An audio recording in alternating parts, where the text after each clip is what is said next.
এখন অফিসে যাবেন? আমার অফিস তো সকাল 10টায়। নতুন বিয়ে করেছি তো, এই জন্য লাঞ্চের পরে যাচ্ছি। কেন, কিছু বলবা? আপনার ফোনটা একটু দেন, মায়ের সাথে কথা বলতাম। দাঁড়াও, এখানে দাঁড়িয়ে কথা বলো। হ্যাঁ পাখি বল। খালা, মা কেমন আছেন? সবাই ভালো আছে। আর আমি তো এক গার্মেন্টসে, তোর মা তো অন্য গার্মেন্টসে। রাতে বাড়িতে যে একটু মায়ের সাথে কথা বলাই দিও। আচ্ছা দিমুন, এখন রাখ, আমি কাজ করতেছি। ঠিক আছে, আমি গেলাম। অফিস থেকে আসতে এত দেরি হলো যে? জরুরি মিটিং ছিল। কেন, কিছু বলবা? হ্যাঁ, আপনার ফোনটা একটু দেন না। মার সঙ্গে কথা বলবা? হ্যাঁ, সত্যি মায়ের সাথে কথা বলবো। হ্যালো, কেমন আছো মা? আল্লাহর রহমতে ভালো আছি। আর পরিও ভালো আছে, ঘুমাইতেছে। মা কে কাচ্ছে? কই কেউ না তো, তোরে বললাম না পরি ঘুমাইতেছে। আমি রাখি, ওর কাছে যাই। আমি বাড়ি যাব। কেন এত রাতে কেন? মায়ের কাছে যাব। কালকে সকালে আমি নিজে নিয়ে যাব। থাক, তবে কালকে যাব না। পাখি তুই? পরি কোথায়? জামাই বাবা আপনি? আপনি? তুমি না বলে আমাকে এ বাড়িতে এলে কেন? আমি নিজেই তো তোমাকে এ বাড়িতে নিয়ে আসতে চেয়েছিলাম। তখন তো বললে তুমি আসবে না। হঠাৎ করে মায়ের কথা মনে পড়েছে তো, তাই চলে এসেছি। আপনি বসেন না, আমি এক্ষুনি আসছি। না, আমিও যাই, মার সাথে দেখা করি।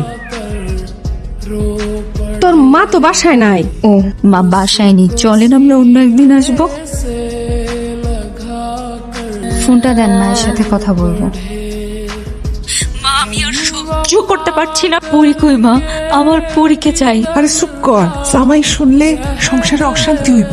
আমার সংসার চাই না মা, আমার পরীকে চাই। পাগলামি করিস না পাখি, মাথাটা ঠান্ডা কর। আমি কালকা পরিরে নিয়ে পার্কের কাছে আসমু সকাল 9টা। তুই আয়।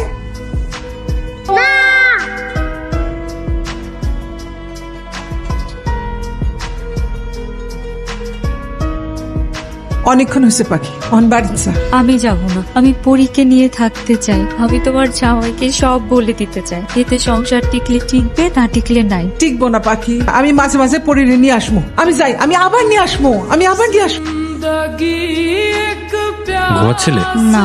আমি আসছি এটাও তো টের পাওনি। তোমার তো ফোনটা অনেক ইম্পর্টেন্ট, তাই না? এই নাও ফোন ধরো। কাকে ফোন দিবে, ফোন দিয়ে কথা বলো। কথা বলা শেষ করে ড্রয়িং রুমে আসো। মেয়েটাকে চেনো? চিনি। তোমার কি হয়? আমার মেয়ে। সংসার চাও নাকি তোমার মেয়েকে চাও? দুটোই। যে কোনো একটা চাইতে পারবা। মেয়েকে চাই। তোমার মেয়েকে তুমি নাও। তোমাদের মা ও মেয়ের ভালোবাসার কাছে আমি হেরে গেলাম। মা মেয়ের ভালোবাসার মাঝে না আসলেই পারে। মা মেয়ের মাথার উপর বট গাছের ছায়া হয়েও তো থাকতে পারতেন। সব পুরুষ আসলে বাবার মতো মহৎ হয় না। ঠিক আছে, আমি চলে যাচ্ছি। দাঁড়াও, তুমি চলে গেলে চলে যাও, পরীকে আমার কাছে রেখে যাও। আমি পরীকে আমার মেয়ে হিসেবে মেনে নিয়েছি। এখন থেকে আমি ওর বাবা।